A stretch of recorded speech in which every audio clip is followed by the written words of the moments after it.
გამარჯობა ძვირფასო მაყურებლებო. მოგესალმებით და გილოცავთ დღევანდელ დღეს 9 აპრილია. ეს ღირსშესანიშნავი დღე არის და საამაყო დღეა. სრულიად საქართველოს ულოცავ. ეს პროგრამა მამულეთი არის. მე კი მისი წამყვანი თემურ ხუციშვილი გახლავართ. მინდა თქვენთან ერთად და ჩვენ მოვიფიქრეთ ასეთნაირად, რომ ორი გავუძღვეთ ხოლმე ჩვენს პროგრამას. ჩვენთან ერთად არის პარტიის ხელმძღვანელი ბატონი დავით გულმოხიძე. თემურ გულმოხიძე. დავით. თემურ გულმოხიძე. დღეს ჩვენ ვისაუბრებთ 9 აპრილთან დაკავშირებით და იმ თემაზე, რაც პირადად ჩემი დიდი გულის ტკივილი არის. ეს დაყოფა, ეს ერთმანეთთან დაცილება, ერთმანეთთან ქიშპობა, როგორ ვერ მოვიშორეთ ქართველებმა. რა გჭირს ამისთანა, რომ ისევ და ისევ, როგორც გასულ წლებში, ისევ და ისევ ერთმანეთს ვექიშპებით და ვერ ვუგებთ. ძალიან ცუდი და ძალიან არასასიამოვნო ფაქტის წინაშე ვდგავართ.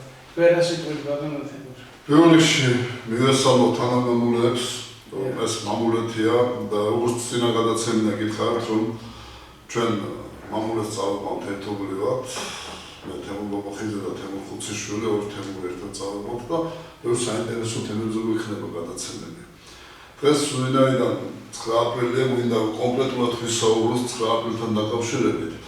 36 წელი გავიდა იმ ავადსახსენებელი დღიდან, როცა დაიღუპა ქართველი პატრიოტები, რომლებმაც ნამდვილად საქართველოს დამოუკიდებლობას შეწირეს თავი. ეს იშვიათია, რომ ესეთი თავგაწვირით ებრძოლათ ქართველ ერს ახალ ისტორიაში. თუ წინათი ძალიან ბევრი ბრძოლები და მოგებები, მაგრამ ახალ ისტორიაში, რაც ჩვენი თვალით ვნახეთ და ჩვენ თვითონ ვნახეთ რა არის პატრიოტიზმი და რა არის ეროვნული სულისკვეთება, სწორედ ამ ეროვნულმა სულისკვეთებამ გააერთიანა 9 აპრილს ჩვენი მოსახლეობა, რომლებიც მხოლოდ და მხოლოდ ერთი იდეისთვის ვიბრძოდით.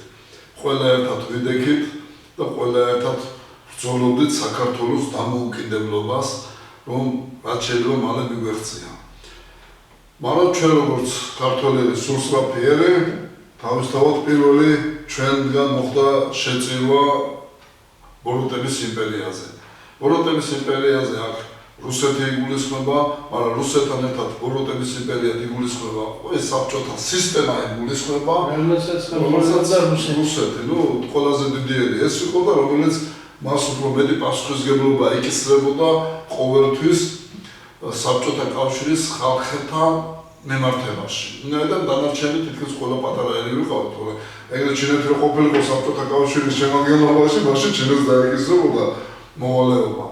ამიტომ სწორედ 9 აპრილს მოხდა დამოუკიდებლობის გამოცხადება პრეზიდენტ ზვიად გამსახურდიას მიერ. სწორედ მისი ინიციატივით, მისი შემართებით ეროვნულ მოძრაობამ ბევრი კაი საქმე გააკეთა და სწორედ 31 მარტს, რაზეც ჩვენ ხონდა გადაცემა და ვისაუბრეთ, რეფერენდუმმა და რეფერენდუმის შემდეგ სწორედ 97%-მა მისცა ახლა დამოუკიდებლობას, რომელიც გამოცხადდა 9 აპრილს.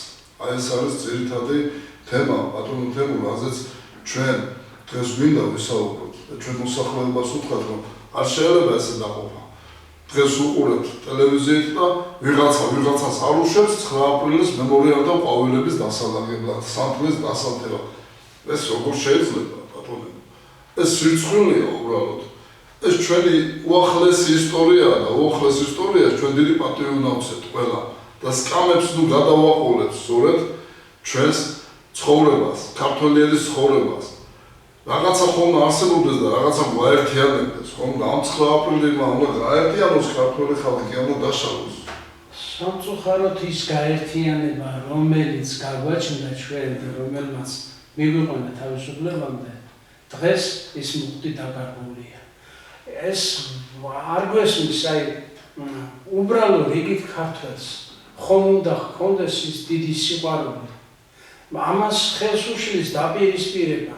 Რაღაც გარკვეულწილად ისე უცხო ძალების ძალისხმევით რომ მიტყვიან, ხდება საქართველოს საწინააღმდეგო საქმეებისთვის მომართვა ჩვენი ქართველი ერისა.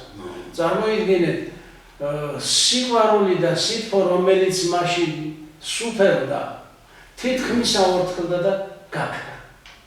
ისევ დაპირისპირება შევარდნაძისა და ზვიადგამსახურდიასი რო იყო, ისევ წამოვიდა მდგომარეობა და ისევ გაყოფილია ერი. არ ვიცი რა არის საჭირო, არ ვიცი რა ხდება, მაგრამ ყველაზე მთავარი ის არის, რომ დღეს გვინდა ისევ შეგახსენოთ ის ლამაზი სული, რომელიც ტრიალებდა თითოეულ ქართველში და არა მარტო ქართველში, არა ქართველებიც ხარს უჭერდნენ თავისუფლებას და გაქრა ეს სულვილი. არ ვიცი რანაირად მოხდა, აი ერთი ლექსი მაქვს, თუ შეიძლება წავიკითხავ იმას. თქვენ საერთოდ საინტერესო ლექსებია და თამისეთი, რომელიც პირდაპირ დღევანდელ დღეს რო ნამდვილად შეშვენეს. აი ასეთი არის. ვინ პირველი ან ვინ ბოლო, აზრი არის მითხარ რაში. ერთუց კი არ გავეჯიბროთ უხი დაპირების თქმაში, ან უპირატესობისთვის ნაცარს რატომ ვიყრით თვალში. თავარია რომ საქმისკენ ერთად გავაქროლოთ რაში.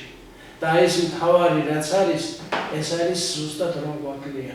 ერთად ყოფნა, ერთი მიზანი მაშინ 99 წელს და 91 წელს, როდესაც უკვე აიდაირია. აი ნიშანი მაშინ ჩაიყარა და ბზარი მაშინ დაიწყო, ბზარმა მაშინ დაიწყო წარმოჩენა. ხალხთა შორის ის ურთიერთობა, რომელიც იყო განელებულია, ყველა თავის პოზიციას იცავს და თავის პოზიციას ამართლებს. მე ჩემებურად ხედავ და მე ასე მიყვარს ჩემი საქართველო. ასე არ შეიძლება. ხედვა ერთი უნდა გქონდეს, ხო? ერთი მიმართულება უნდა გქონდეს და ამ მიმართულებისთვის სწორედ უნდა იყოს მთელი ქართველი ერის. მაშინ იმ პერიოდში მე მგონი აი ეს უშლის ახლა ხელს თავისუფლება რა რო იტყვიან. იმ პერიოდში ერთი გამოჩენილი მტერი ყავდა პირდაპირ. ეს იყო საბჭოთა კავშირი. ეს იყო ის რუსული წარმოების უზარმაზარი ენერგია, რომელსაც აბსოლუტურად არა მარტო საქართველოს, სხვა ქვეყნებსაც, საბჭოთა კავშირში შემავალ ქვეყნებსაც უხო დაფრქვევდა რუსეთი. ეხლა ფარული მტერი ყავს. ეხლა ფარული მონაკვეთი არის უკვე. ფარული აბსოლუტურად ჩვენი ხელით, აი ძველი გამონათქვამი არის სხვისი ხელით ნარის გლეჯა. აი ზუსტად ეგ არის. დღეს სხვა რაღაცას გვიტიტინებს, რაღაცას გველაპარაკება, რაღაცას გამორიცხავს გვიკეთებს, ერთ მხარესაც და მეორე მხარესაც. აქეთაც და იქითაც ჩვენი საყვარელი ქართველი ერია. ამას მოფრთხილება უნდა ერთად გვერდში დგომა სჭირდება.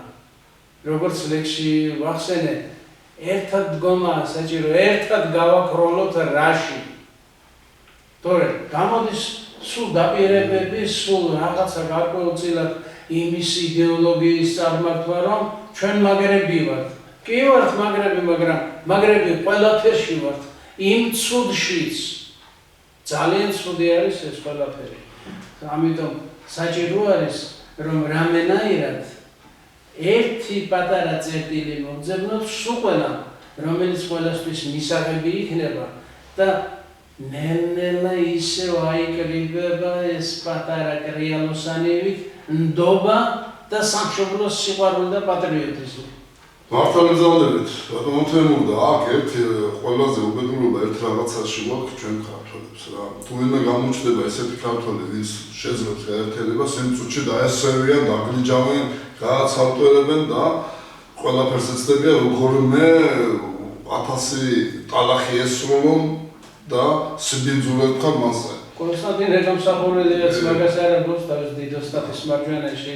თუ გამოჩნდა ვინმე დააკორდნითო.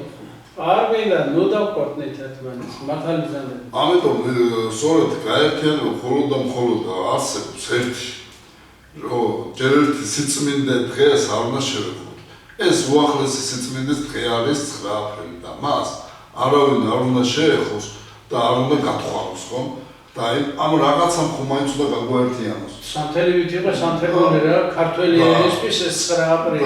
მისასვლელი ყველას უნდა ქონდეს. არა აქვს მნიშვნელობა, ვინ ოპოზიცია, ვინ ხელისუფლება, ვინ რა ადამიანი მიდის, ხო? მას ახსოვს ეს რაც იყო. ტანკებს უვარდებოდნენ, ჯოხებს უყავდნენ, ტანკებს რაღაცა და სულ სხვანაირად უყავით, გაერთიანებული, სულ სხვა შემართებით უყავით, სულ ყველა ერთად. და ვის რა შეგვეძლო იმას ვაკეთებდით და ვის ვეფერებოდით ერთმანეთს, ნუ გეშოვდით ერთმანეთს, ერთმანეთის გვერდზე ვიდექით და სწორედ ეს იყო, რაც ჩვენმა მტერს არ მოეწონა და სწორედ ახალი პოლიტიკა დაიწყო. დაშალე და იბატონე, შიდა განხეთქილებები, ეს დაფინანსებები, ზოგს ვინ აფინანსებს, ზოგს ვინ აფინანსებს და ყველა დაყრდნილზე დადიან. ჩვენ გვინდა ესეთი ხელისუფლება და ოპოზიცია, რომელიც არ ფინანსდება უცხოეთიდან. არა მარტო ერთმანეთის გვერდში დგომა. უნდა გჯეროდეს, რატომღაც ძალიან დავიშალეთ და არ გჯერა. მე რომ მიყვარს ჩემებურად, შენც ხო შენებურად გიყვარს. შენც ხო ქართველი ხარ ისევე როგორც მე.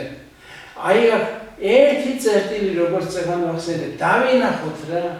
დავინახოთ ერთი წერტილი საქართველოს იკეთისათვის და არა ის, რასაც პირდებიან რა. წარმოიდგინეთ ახლა როგორი საქმეა. მიდი ქართველო შენ დაიღუპე და შენ შეუშვირე მკერდი ტყვიას, მე რომ ქვა არ მომხვდესო. შედარება ნახეთ როგორია. ამას ხო არ უნდა რომ მოხვდეს და ამიტომ მე უნდა დავიღუპო. შენ როდი მოხვდეს? ტყვია, როდინერა, ტყვია, პირდაპირ ტყვიაზე მიშვებს. ეს არის სწორედ რომ უნდა შეიქმნას ინსტიტუტები, ისეთი ძლიერი ინსტიტუტი, რომელიც იქნება გაწერილი. გაწერილი ახლა რა ხდება? მე არ ვიცი ჩვენ მაყურებელმა რამდენად იცის. საერთოდ ყველა სახელმწიფოს აქვს შექმნილი ინსტიტუტები, რომელსაც მეცნიერები თუ ხალხი თუ საზოგადო მოღვაწეებს აქვს. ნუ ეს გასაიდუმლოებს და რაზეც ყველა თანხდება. იგივე თქვა სახელმწიფოებრივ ხელშეუხებლობაზე, სახელმწიფო გარკვეული პუნქტებია ჩამოწერილი, რაც თქვა ვერც ერთი პარტია, ვერც ერთი პოლიტიკოსი ვერ გადაუხობს იმას, იმიტომ რომ მაშინ ის უკვე ჩამოცილდება პოლიტიკას და ეს კი გვინდებს. ეს გვაქვს, მაგრამ ვასწავლე მე. არ გვაქვს ბატონო თემო. იმიტომ რომ აი ახლა მაგალითად ამერიკა უცებ ახლა თქვენს დიდი ქვეყნებს ატოედებით, მაგრამ საფრანგეთი, ყველას აქვს რამოდენიმე წლით გაწერილი პროგრამები.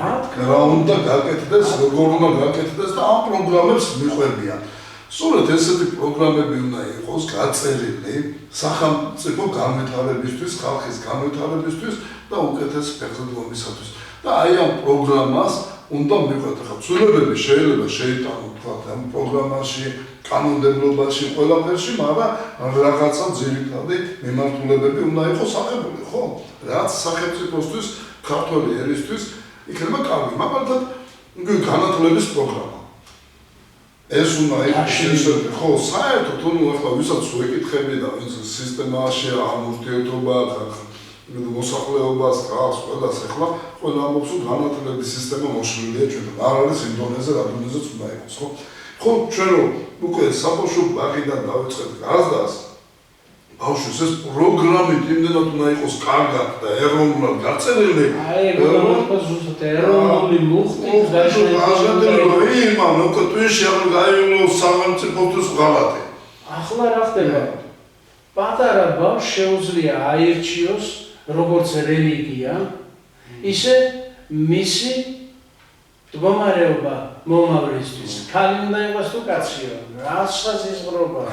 ბავშვს რატომ ვაძლევთ თავისუფლებას, რომელიც დაუწერელი დაფა არის და აუცილებლად სიკეთის მარცვალი უნდა მიაწოდო და ისე უნდა აღზარდო.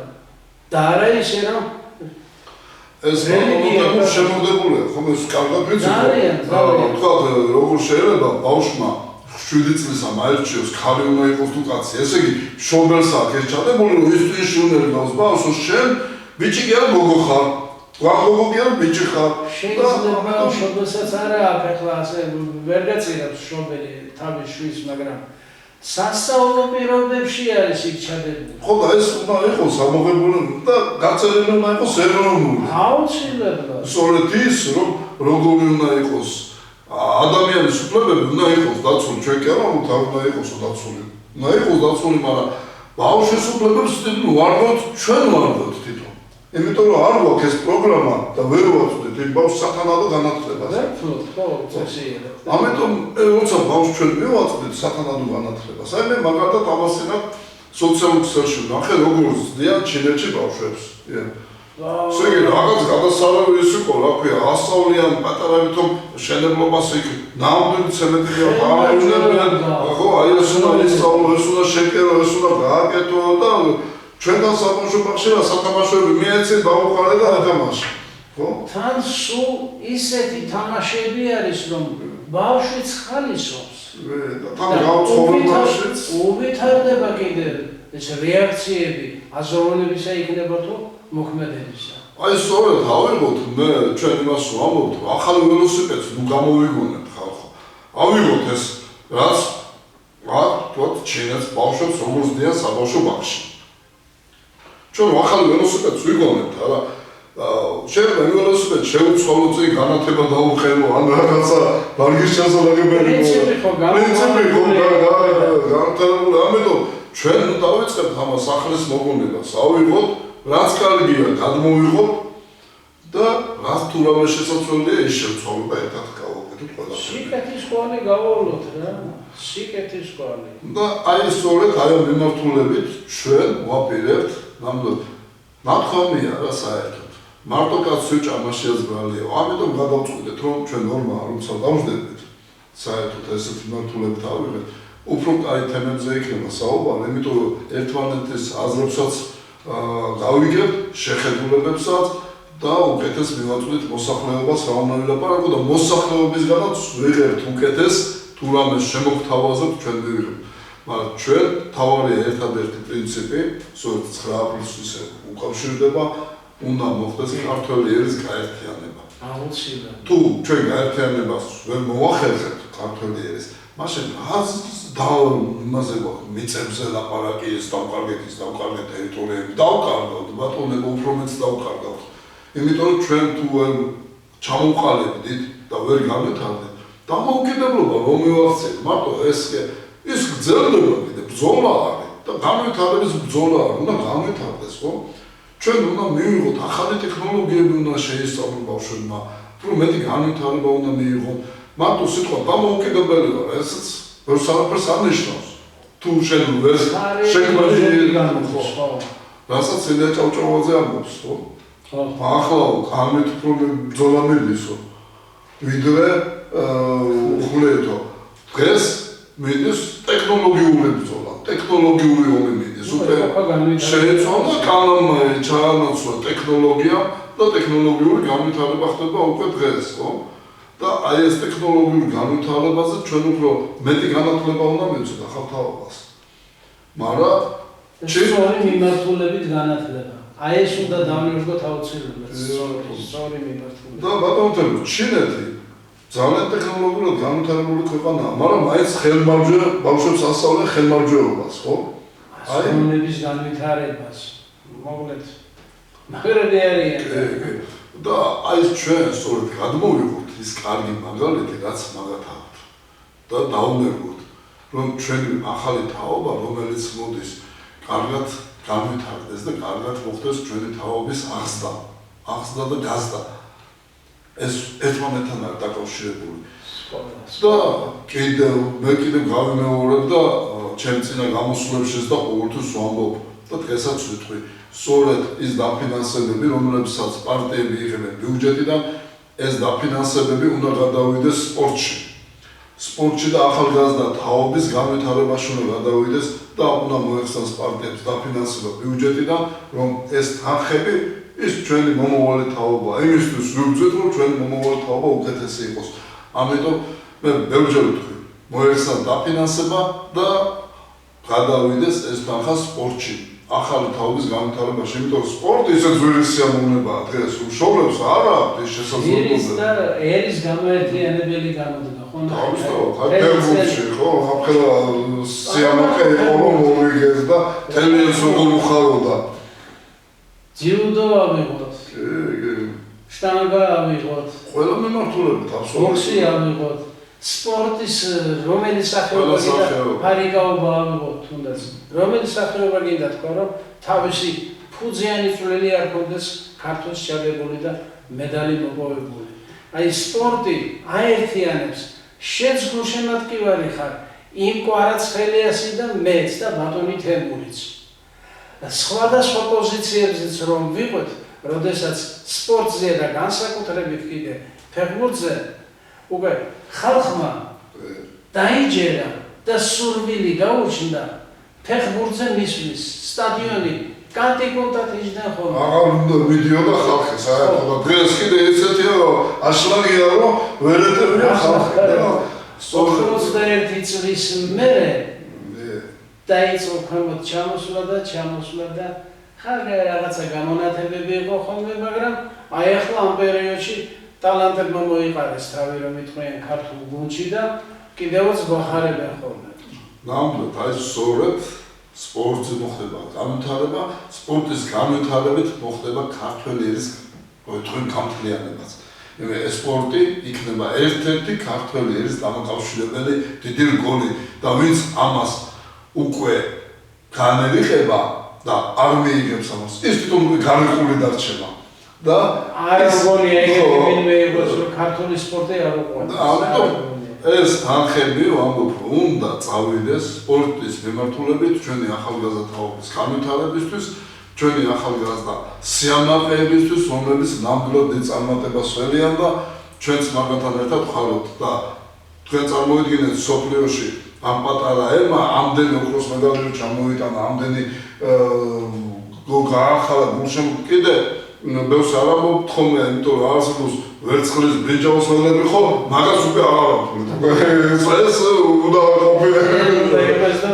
ეს აღარ აი რამდენი ოქროს მედალი აქვს მოპოვებული და რამხელა სიამაყეა გინდას მამარდაშვილზე რო ეთქვიან რომ სოფლიოში რომ ყველაზე ძლიერი მეკარე არის სამეულში შედისო ამ კვარაცხელა რომელიმე ჩვენ ფეხბურთელებზე რომ ლაპარაკობენ ეს ქართველი ერის სიამაყეა და თითოეული პოზიცია არ აქვს მნიშვნელობა და ყველასე აბსოლუტურად და ჩვენ მაგითი ვამაყობთ და ეს არის ჩვენი რო თქვენ გამაერთიანებელი და ეროვნული გამაერთიანებელიც დღე არის კიდე 9 აპრილი როცა ეს 9 აპრილი უნდა იყოს უზარმაზარი ძეგლი ქართველი ერისთვის სადაც უნდა მივიდეს და უნდა პირველი გადაიწეროს და გაერთიანების დიდი ძალით გამოვიდეს იქიდან.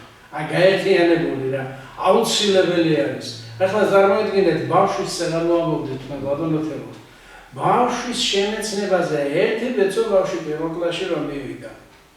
მეორე კლასში გადავიდა. უკვე აი კარტოზია რო იყო მინისტრი მაშინ იმ პერიოდში განათლების მინისტრი და ხმა დადიოდა მაშინ რომ რაღაცა გარკვეულ დიდ თანხას აძლევდნენ, ოღონდ ამ კარტოზიას უნდა დაეშვა სწავლებაში ბავშვებისთვის, რომ აერჩია რელიგია, რომელი რელიგია იქნებოდა მისთვის. ბავშვი საერთოდ რელიგიაში რო ვერ არის გარკვეული. ის რწმენა რაც დიდებს აქვს და რაც მომდევნო პერიოდში მოდის. ის საერთოდ არ გააჩნია ბავშვს და ეუბნებიან უნდა მისცენ უფლება რომ აირჩიოს და დაძალება წავიდოდა აქ ამ შემთხვევაში და კარტოზიამ საბედნიერო როგორც ხმებიდადის ივაშკაცა ვენესუელა ეგეთ ადამიანს და არც თანხები და რაღაც რომელიც იყო გაპიროვნებული აი ამ საქმის ჩასადებად ალბათ გათვალისწინებული იქნებოდა რომ კარტოზიასაც რაღაც სითბო მიიღო მაგრამ ამ კაცმა ვენესუელაში უარი განაცხადა სხვადასხვა ბატონო თემური აი ახლა ჩვენ კარგად ვიცით რომ ქრისტე მოინათლა 13 წლის ასაკში ხო? ესე იგი შეგნებული მოინათლა. ესე კი არ მიიყვანეს ჩვენი ბავშვი და არ მონათლეს ანეს. აი ამასაც დიდი მნიშვნელობა. ჩვენ რატო ვაძალებთ ბავშვს? რომ ვიცი რა თქვა, აი ამ მიმართულებით ან რელიგიური მიმართულებით ან ბავშვმა თვითონ გამოიჩინოს, ხო? ის შეგნებულად უნდა მივიდეს ღმერთთან. უნდა დამინახოს მე, უნდა დაგინახოს თქვენ, როგორ ვიქცევით, რანაირად ვიქცევით, რატო არის მარხვა, რატო არის დიდმარხვა, რატო არის აღდგომა და ასე შემდეგ და იმას ნელ-ნელა რომ აუხსნით და რომ გავაგებინებთ, იმას ნელ-ნელა დაელექება ეს ინფორმაცია, მის ტვინში დაილეგება და რაღაცა გარკვეული დღესასწაული დღეობა რომ მოვა, ის მაშინ გაიხსნება და იქნება სულით სულთა ბავშვი. და უკვე ის უკვე მზად არის, კიდაც მართლმადიდებლობა მიიღოს და ეზიაროს, იმიტომ შობელი რო დაანახებს ოჯახში, ხო? ისე გაიზრდება ეს ბავშვი, რასაც დაანახებს, ხო?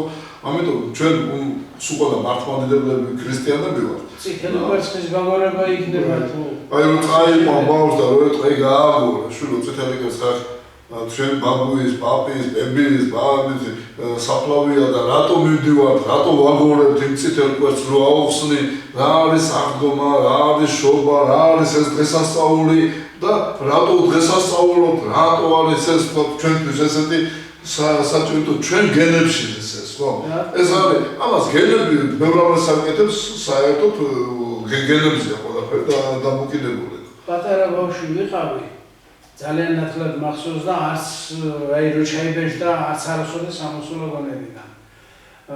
სკოლა რა დავამთავრეთ თბილისში, არდადეგებთან დაკავშირებით წამოყვანეს სოფელში, სოფელი ხოვლი არის კასპის რაიონში, ეს ივანე ჯავახიშვილის სახლ-მუზეუმი და ასე შემდეგ.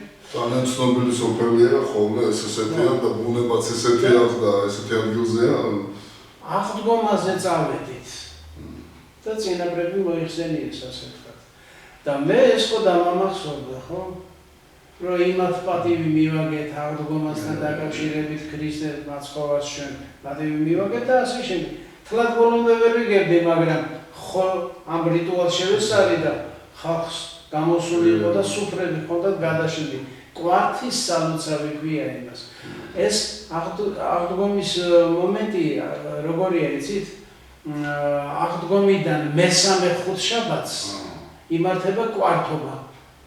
ეს წმინდა გიორგის კვართზე არის საუბარი, იმ ადგილს დაასვენეს და კვართის სახელი დაერქვა ამ სალოცავს.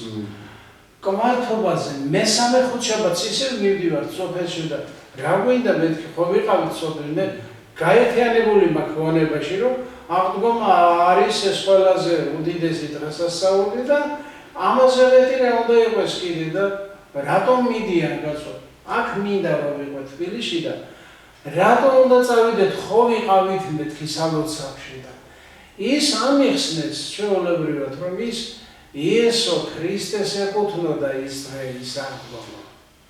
ახლა მივდივართ ჩვენ მესამე ხუთშაბათს, აღდგომიდან მესამე ხუთშაბათს, რომ კვართობის დღესასწაულს დავესწროთ, წმინდა გიორგთან დაკავშირებული ზეიმი. რატო არის მეთქი ქრისტესთან გათანაბრებული ასეთი ზეიმი რომ არის და? იმიტომ რომ ერთიც ქართველებისთვის და მეორეც მშობლიური არისო. მშობლიური საიდან როგორ და ამეხსნეს და უკვე ის ისტორიაც მომიყვნენ, რისთვის უნდა წავსულიყავით და რატომ ტარდებოდა ეს დღესასწაული. წარმოიდგინეთ ახლა ბავშვს ქრისტეს აღდგომის მონაკვეთის დამამახსოვრდა, აი ამ ორი ერთმანეთთან გადაჯაჭვული წასვლის გამო, ვიზიტის გამო და წმინდა გიორგისაც მე ადრე ასე ვფიქრობდი, რომ ქრისტეს კვართი არის და სიდონიებრო ჩამოიარა, აქ დაასვენა მეთქი თურმე, ეს პირად ცოტა რომ წამოვიზარდე, ნელა თქვი მივხვდიაროს. აი ესე არის, რა ბავშვის გონებაში ილექება და მე ახლა როგორ დამოვიწყდება, რომ ის კვართობა, რომელიც ჩვენი სოფლის, სოფელ ხოვლეს ძალიან დიდი დღესასწაულია, რომ მესამე ხუთშაბათს სწორს ეძახიან ხოლმე. მესამე ხუთშაბათის სწორზე ტარდება და სხვათა შორის მინდა გულისწყებული თქვა, რომ ადრე უფრო მეტი ხალხი მიდიოდა ვიდრე დღესდღეობით.